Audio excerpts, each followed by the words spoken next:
Hi, you okay? Hey, I'm good, thanks. How are you? Yeah, I'm good, thank you. Good. I haven't got my normal filming spot today. It's been taken, so I have Oh to no. hold my phone. Nightmare. That's alright. I've like balanced my phone on top of a mirror on top of like Or something else. I'm so worried it's gonna fall. should we wait a few minutes for people to jump on and then Yeah. oh, there's loads of people coming on. Oh my god. Oh, I'm not God. used to as many people. 20 people already, oh my god. Mad.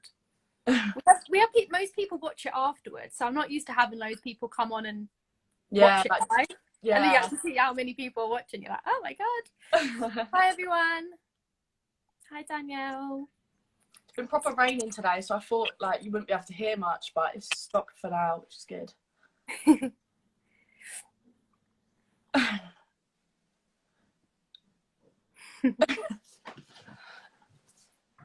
They're fangirling for you. We're hype girls. What a club.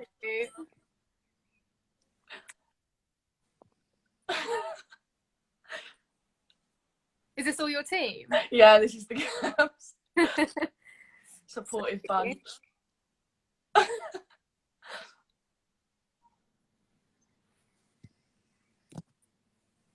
Should we start? Yeah, we can get started. Yeah. Do you want to? I'm sure they will probably know who you are, but for the sake of our followers, do you want to explain what you do with Women's Football Club, and then I'll explain for those that don't know who I am. Yeah, I'll explain what we do at Uni Advocates. So I'm Niamh Gamble. I'm on the committee for the Women's Football Club at St Mary's University, and my role is event sec and welfare sec. So events sort of I deal with the socials and the more fun side of uni, like the the sort of social side of it, and then welfare officer is a new role we've sort of implemented this season, and it's sort of about looking after our players' mental well-being, being there for them, and sort of being that role and that person that people can go to if they don't know who to go to talk to when they're sort of struggling. So yeah, that's a bit about me.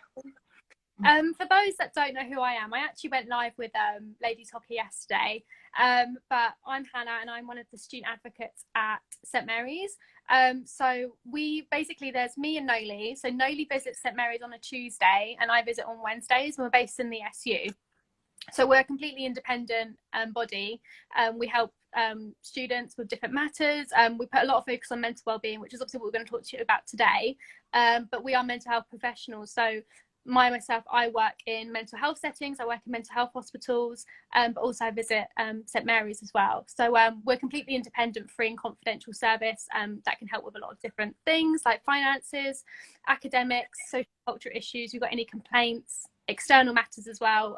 We can attend like GP appointments for students and stuff like that. So yeah, there's so much we can do, and like I said, I could really just sit here and just waffle on about what we do, but obviously we're going to do more of a Q&A style today. But if you want to like find out a bit more about what we do, like feel free just to message me on our page and we'll drop us an email and we can support you. But yeah, if you've got any questions, just let us know. But hopefully that explains a little bit about what we do. Yeah, that sounds good. So you got questions for me? So should we do it in how I did it yesterday? Is that you asked me questions and then I've got questions to ask you guys. So yeah, that sounds good. Yeah. So we asked on our social chat. So that's a group chat with just all of our members in. Yeah. So if they've got any questions, just drop me a message. And a few of the girls did actually ask a few questions, so I've got them written down. But as a committee, we sort of came up with most of these. So the first one you've sort of touched upon already, but just a bit more detail maybe about like who is your organisation in relation to our university. So you've sort of spoke about that already, but yeah, so we're Advent Advocacy is who I work for, and like I said, we are mental health professionals. So what we do is we advocate for like clients and service users that are in mental health hospitals. So that's my background and that's what I do outside of student advocacy side of things. So those that are under section under the Mental Health Act, we support those, speak on their behalf, and make sure that their voice is heard. So that's what I do basically outside of St Mary's. But when I'm at St Mary's, we support students in a similar way. So we signpost students to different departments in the university, and also signpost them to external services as well. So we work quite closely with wellbeing in student services. We get a lot of referrals from wellbeing. And also we're based in the SU. It's just so that you guys have an independent person to speak to, because even though like the SU is kind of independent, but they're still affiliated with the university. So we work closely with the university, but we're not staff. So you can we know a lot about the university, but we're not part of the university, if that makes sense. Yeah. So you can come to us about anything, and like I said, it's completely confidential. So that's how we kind of work in relation to the university, if that makes sense. Yeah, that's good. So the next question is, so how would you say that lockdown has affected people's mental health, and like especially the mental health of those who are usually very active? So such as like a lot of members in our club, they've gone from being very active to not active at all. Yeah, and that's quite interesting because we've actually had a lot of students reach out to us about, you know, how they're feeling during this time. And it's just so, I mean, it's an anxious time for everyone, so obviously that affects your mental health, but like you said, not being able to get out and do the things that you can normally do does really affect it, because like we're creatures of habit. We like to do the same thing, go what to do, exercise and stuff like that, and then when you're told you can't do any of them things, it can really take you back and think, oh, what can I actually do then, because that's what makes me happy. So I've actually been speaking to a lot of students, and they've been using stuff like Zoom calls, and I don't know if you guys do that as well, to try and lift their mood and still have that connection and like team spirit, I suppose, with connecting with people in that way. It's obviously not the same, but it does help. And I think it's like just taught us a whole new way of communicating with people. But yeah, I think from who I've spoken to and students I'm speaking with at the moment, it has affected them. I think it's affected everyone. I just think we just had to adapt to the situation and kind of use different ways to look after ourselves, I suppose. I guess we just take this time to find other ways to look after ourselves. Like you said, you can't be playing your games and stuff like that, and you can't meet up, but there must be other ways that we can look after ourselves during this time. That maybe we probably have neglected, and I know that I have personally. I realised how I didn't look after myself before lockdown, and now I'm like, okay, like I actually need to be doing this even when we go back into like normal life, whatever that may be. Does that make sense? Yeah, definitely. I think Zoom's been a lifesaver for us. Honestly, I think they've had to upgrade it because so many people all over the world are using it. Yeah. Next question. What can people do if they're having a tough time or like are stressed about uni work? Like, is there any tips or exercise? I think definitely just talking to someone about it. That's the first step. And sometimes the hardest thing to do is actually say like, I'm struggling with things. But definitely reach out to like a friend or your tutor and explain what you're struggling with, because the likelihood of things is that you're not the only one struggling, and we all work so differently as well. So there is things that your tutor can do and the university can do to help you with whatever you may be struggling with for uni work. So yeah, I would say just reach out at the first point, and obviously there is support available with wellbeing if you need that.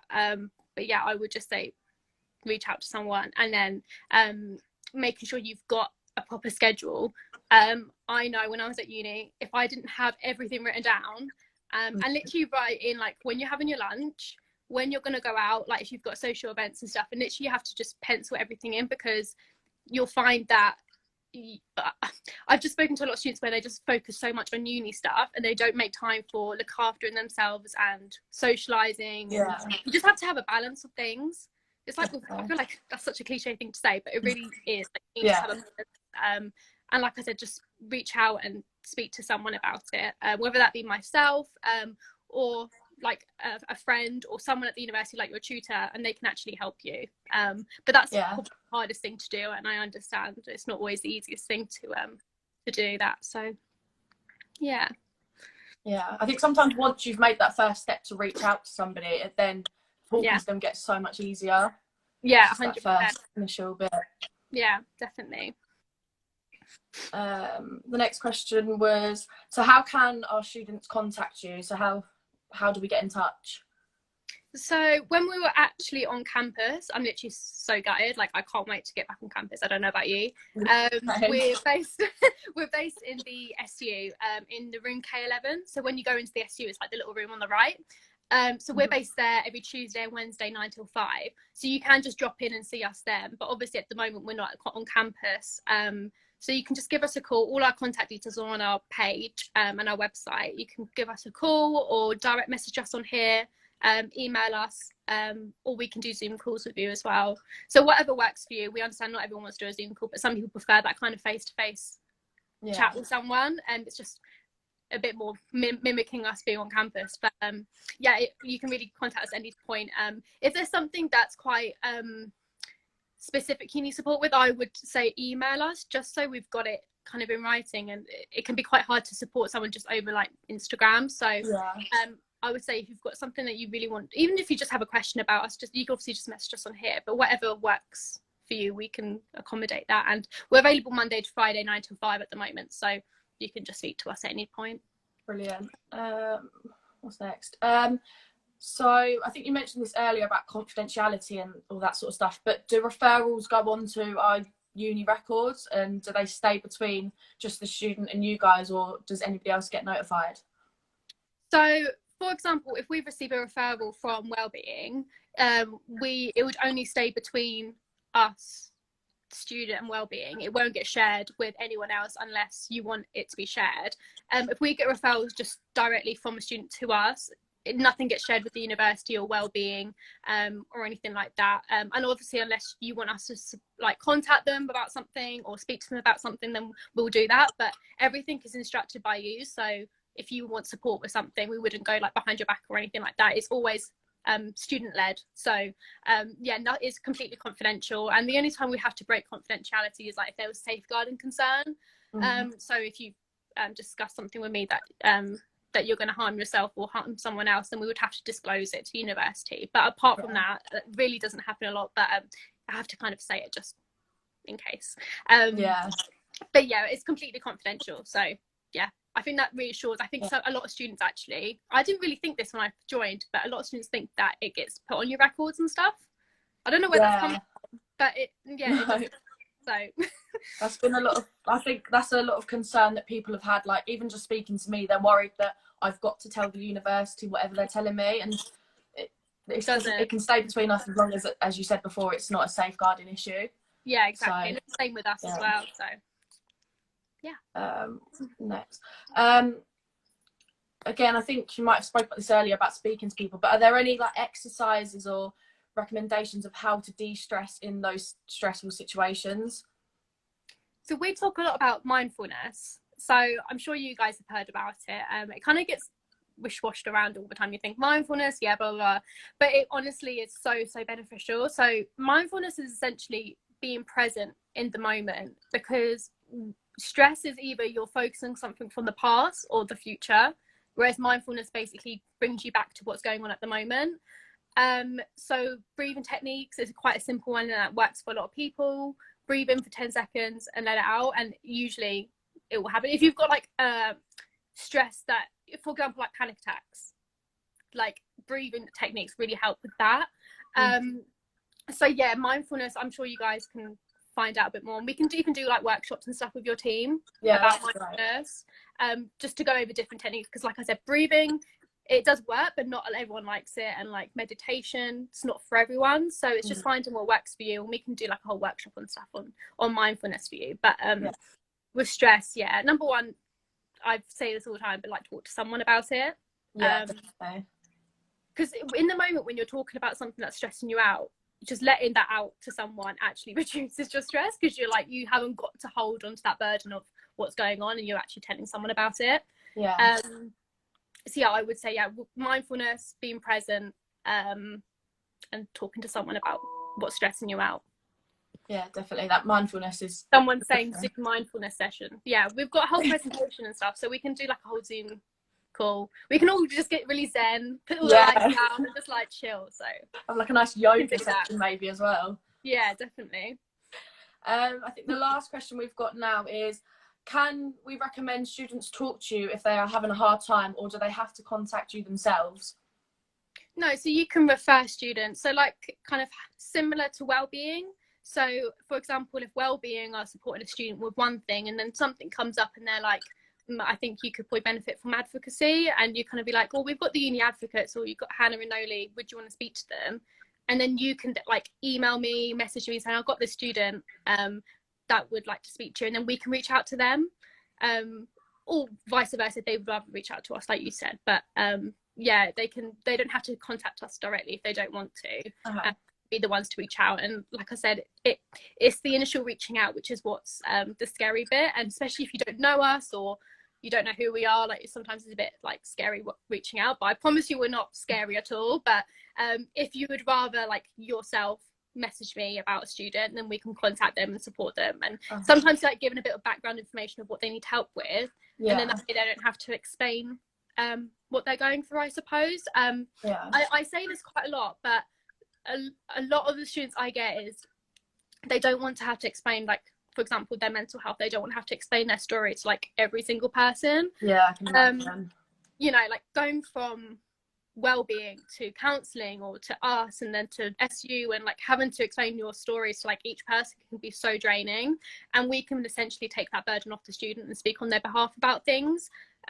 So we can like take your story and tell it for you in a way that's appropriate, the way that you would like it to be told, and then that way you don't have to go around to different people explaining it. We can be that voice for you. So that's how we work. So and that just takes like another layer of stress off of it, doesn't it? Exactly. Knowing that you've got someone there that's always on your side. And like I said, with like university, they have to be impartial with things, and a lot of things at the university they can't really help with. For example, wellbeing, they can't attend GP appointments for students because like that would be inappropriate. We, because we're completely independent, we can like basically take that, we're basically like an extra layer what already the university have got, but we just add that extra layer of support, so we can help with stuff like that as well. Definitely. Right, I think that was all of our questions that we had. Cool. I'm just reading the comments.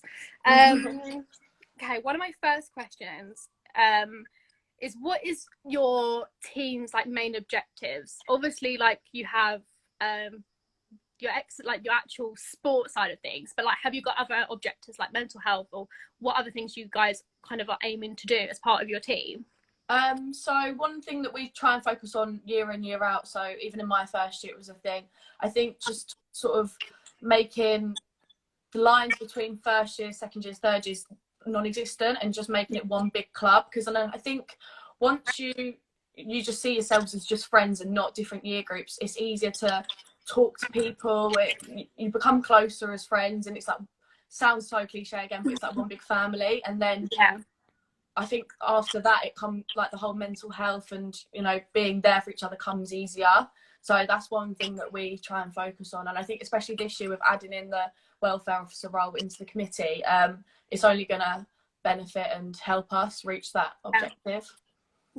And I guess, I mean, I'm just talking from my own experience, from being a fresher myself, you kind of, you know, for example, Freshers' Fair, and you see all these like second and third years, and you think a bit like, you feel a little bit intimidated by them. Yeah, definitely. I completely get what you're saying, because you don't want it to come across like there's different groups, if that makes sense. So making sure it's like all one big family is really good. So love that. My next question was, what does mental health mean to you, like the term mental health mean to you? I think everybody has mental health. I think, like for me personally, when people say, you know, like, oh, it doesn't affect me, I think everybody has mental health. It's like the health of your body, it's just a different part of your body. And some people have like great mental health, some people struggle, but everybody's got it, and it's something that everybody should be looking after. Even if your mental health's fine and it seems to be fine, it's still something you need to be looking after. Because like, if your leg's fine, it could be broken next week, if that makes sense. So it's something you've always got to look after. And especially those people who might be struggling with it, they might not show it. So it's something as a group we like to make sure everyone's doing all right. And it's not even those who are struggling, it's checking in on everybody, even those who seem like they're doing fine, just making sure everyone's doing well and everyone's doing all right. Yeah, I think you touched on it so well. Like, for me personally, like I work in such different spectrums of mental health. Like you said, it's not just those that are diagnosed with like, people think that you don't have mental health unless you're diagnosed with like actual Yeah, mental health diagnosis, but we all have mental health just as if we have physical health. And yeah, it's like you touched on this, prevention. So like with physical health, we do all these different things to prevent our physical health deteriorating. We should be doing the same with mental health. yeah, definitely. Like for me personally, like I work in mental health settings. So I work in psychiatric settings where I see a lot of people that are really unwell, that have to be there under the Mental Health Act, like they can't leave. And then I work with students where they just fancy a chat. Yeah, like it doesn't have to be about anything. And I really want it to come across as like, you don't need to come to me if, like, it can be literally just have a chat about how you're feeling, and that'll be that. And it doesn't have to be like a scary conversation, because I think like that's what we're trying to do, is break that stigma down. yeah, And yeah, just talk about how you're feeling, whether that be like yourself or us, and then it doesn't get built up to the point where you're struggling so much. Definitely. So yeah, it's all on a spectrum, like you said. So yeah, because you don't have to be struggling to just want to talk, and it could be like one little minor thing and you just want to get it off your chest. So I think people should be more sort of open and willing to just talk, even if they don't feel like it's an actual issue in their life. yeah, 100%, definitely. My third question was, obviously being part of a team and community can benefit someone's mental health, but how do you guys kind of ensure that you've got that sense of community within your team? Like, is there anything like you guys do? Obviously your welfare sec, so is there anything you guys do in particular to ensure that you've got that kind of sense of community? Like I said before, we try and sort of we're all sort of one big family, like the cliche again. But so a lot of us, we spend so much time together. So obviously we train twice a week with football, so we're seeing each other then. We train once with futsal, so we're seeing each other 3 times a week for football, and then once for game day. But like we'll always see each other around campus. Like a few of us, like all my housemates are football girls as well, so we're always together and always just checking up on each other. Like Wednesday nights as well, like I said before, being an event sec, me and my partner Jessica Seaman, we host socials every Wednesday, and even now we're doing it on Zoom. We're just trying to make sure everyone's keeping in contact and making sure morale's high. And I think as well, everyone's just so friendly. Like I feel like everybody, like even like the freshers, for example, they would feel comfortable speaking to any of us. And that's so good. Yeah, it's not like everyone, like you probably saw at the beginning of this live, they were all commenting and stuff. Like, everyone's like hype girls. It's just like, it's such a nice environment to be in. So yeah, I think that's just, we don't do anything as of yet in particular to sort of look after each other sort of professionally. I don't know how to explain that, but we look after each other, and looking out for each other. I know you said like we don't look after each other professionally, but like your team know that they can come to you about anything, and I'm sure they can go to someone else as well. Like obviously you're the welfare set, but they can probably go to anyone that they feel comfortable speaking to. Definitely. Building that kind of community is like, in a way, you're making mental health an open conversation, because you will have that like openness with each other, and they can come to you or someone else about how they're feeling and stuff. And I think that's such a good thing to have. And you know, you don't need to be a mental health professional to help someone. It does help for me because I have that background knowledge, but like when I speak to students, I'm speaking from me, not from a mental health professional point of view, if that makes any sense. No, if someone's in a crisis, like if someone's in a crisis, I'll talk to them as if I am myself. I take my mental health professional hat off in a kind of way and just speak to someone as if I don't do that, if that makes any sense. Definitely. My other question was, do you think that the university does enough to support students? And if not, do you think there's anything that else they could maybe do? I did ask hockey this yesterday and they didn't say anything. I was like, I don't want to put you guys on the spot, but I know that the SU are doing a lot of things, but what do you feel like personally? Without sounding like, because I do love the union, everything they do, I think they work really hard and try and promote it, but I think it's still one of those sort of like awkward situations where I think more could be done, if that makes sense. And obviously, again, like I said, this is why we sort of put this role into the committee, and to make it just more accessible to our team, because sometimes I do feel like, although the uni are doing everything they can, I just feel like sometimes there just needs to be that bit extra. It needs to be made more accessible, I guess, but they need to sort of promote it more and just show it's not something to be ashamed of. It's because I think it's got sort of that stigma still attached to it, and like everyone should feel like easily able to go to these sort of things that the uni are offering, but I just feel like there's still that stigma. And like you said earlier about it's just having a chat with somebody. It doesn't have to be if you've got an issue.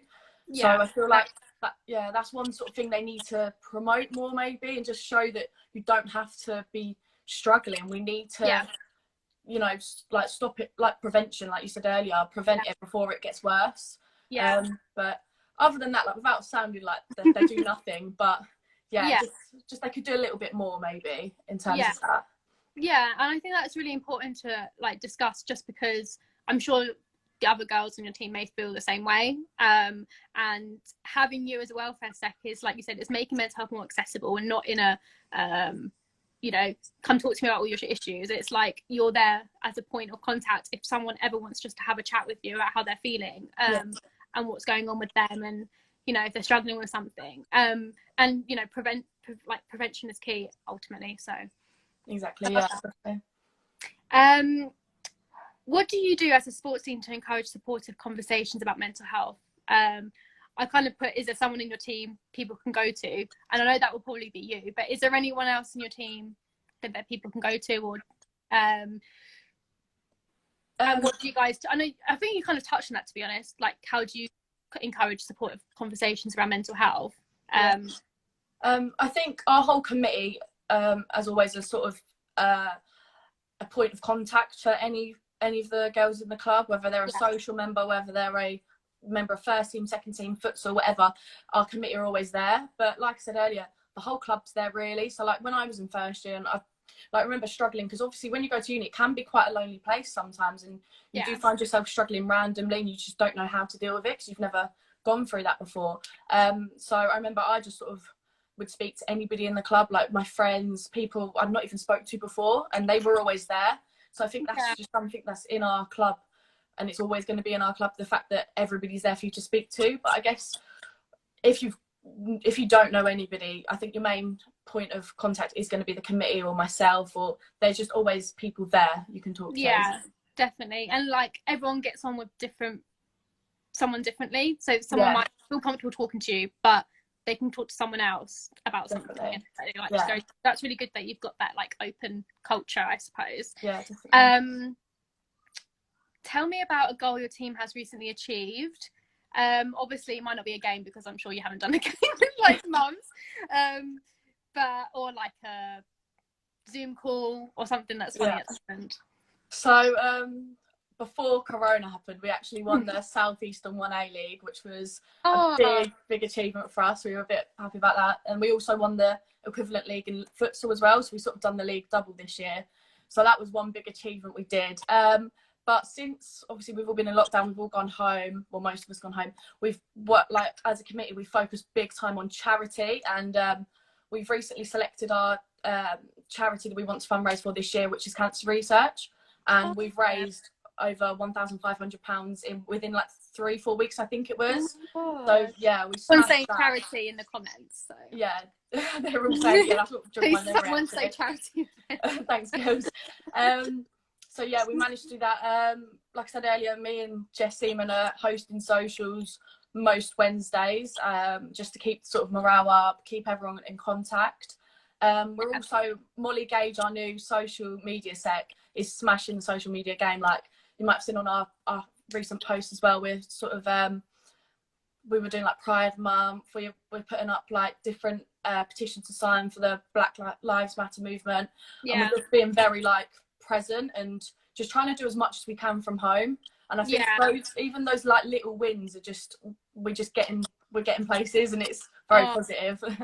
It's so good. And like I said, with the whole situation that's been going on, coronavirus, Black Lives Matter, it just makes you realize like how important social media is. And like with us personally, social media so much more since lockdown and everything that's going on, and just ensuring that you've got that presence still there.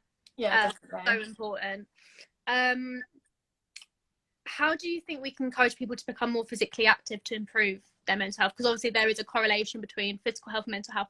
What do you guys kind of suggest for people to do with that? I suppose it's all about finding some like a way of exercising that you enjoy. So for me, since like obviously we've not been able to train together as a team, and one of the main like easiest things to do at home is sort of just go for a run, but I don't find that enjoyable, so it's not really been helpful for me. But so we've been in talks recently about doing workouts on Zoom together, and I think that is just gonna it's so much easier to it feels almost, it brings back a bit of normality. And because like I miss training with the girls. It was just such like a positive environment. It motivates you to work harder, and yeah, I guess just keep trying to be active as much as you can. Just do it with your friends if you can, like on FaceTime, Zoom, whatever you're going to do. Just get involved, and maybe you can get your family involved if you like to sort of it'll benefit them, I guess. Yeah, and like doing something is better than nothing. And you know, like you see since lockdown, I see literally everyone, all these influencers doing all these workouts, like live workouts, and there can be like this sense of pressure to be doing everything and being so productive and like smashing all these like HIIT workouts, which I personally hate HIIT, so I'm not doing that. And like it can literally just be going out for like a walk, definitely, and that will benefit your mental health. And like it can literally be anything, whatever you enjoy doing. Don't feel the pressure to be doing like all this stuff just because you see people doing it online doesn't mean that there's like been days where I've struggled to get out of bed, and my sister just come like, come on, we've got to go for a walk, and I'm like, yeah, go on then, because a walk, like you said, better than nothing, isn't it? Any bit of exercise. Definitely. Obviously you enjoy exercise and sport, obviously, but what's your favorite part of exercising, and how do you feel like after a game? Like explain to me like that's feeling. So like I just touched upon, I do struggle exercising on my own. I can't seem to motivate myself. I think for me, my favorite part of exercising and is sort of being part of a team, and that's so like the social element of it. And that's what I love most about football, is the fact that, you know, it's a team sport. You're always with your friends, and training. So we used to train on a Monday evening, and then on a Thursday evening. So training, it was something you'd always look forward to. Even on a Thursday, we did S&C, which I couldn't stand, but I did look forward to it. So yeah, it's part of being a team. And on a Wednesday as well, like, again, this sounds very cliche, but literally getting the win is like no better feeling, knowing that like afterwards you're all going to go out and celebrate together. It is just, it's just a good thing to be part of a team, I think. Oh, amazing. But I feel like that's all my questions, to be honest. I feel like we've answered like quite a lot of questions. I'm just looking at the time and thinking, oh my god, we've been chatting for half an hour. But yeah, that's all my questions. That's been really, really good. Brilliant. And to getting to know your team and what you guys are doing to promote mental health during the time and always. So all good. Someone says social tonight, girls. We've actually got a social tonight on Zoom. We've got our theme is Pride Month, so we dress up in a different colour of the rainbow, so it should be quite cool. Oh, I love that. Yeah. But do you guys have any other questions for me, or do you feel like I've answered everything? Yeah, I don't know. I think we've. If you guys have any questions about uni advocates and stuff, just let me know. I can send you over our referral forms and stuff as well. They're like a PDF, and if you have anyone that comes to you that you feel like you can refer to us, obviously you don't have to fill out the referral forms, but if you'd rather put all the information on one form, you can just send it over to us and we can support them. Otherwise you can just drop us an email, which we'll send you as well. But yeah, thank you everyone for joining, and like I said, if you ever want to chat, head over to our page and stuff and give us a follow. We've actually got a giveaway at the moment. When we hit 1,000 followers, we've got this big giveaway, and I think we're on like nearly 700, so we've got a while. But like, I feel like we did the giveaway back in like March, but it's exciting anyway. Yeah, exactly. Thank you so much, girls, and hopefully we can do like let us know, or let you know like what kind of things you want us to do. Like we could do mindfulness, like on stream and stuff. They sound great. We can do other different things as well. We've got loads of workshops. I'll send you across. Definitely. I think that's definitely something we'd be interested in. Yeah. Cool.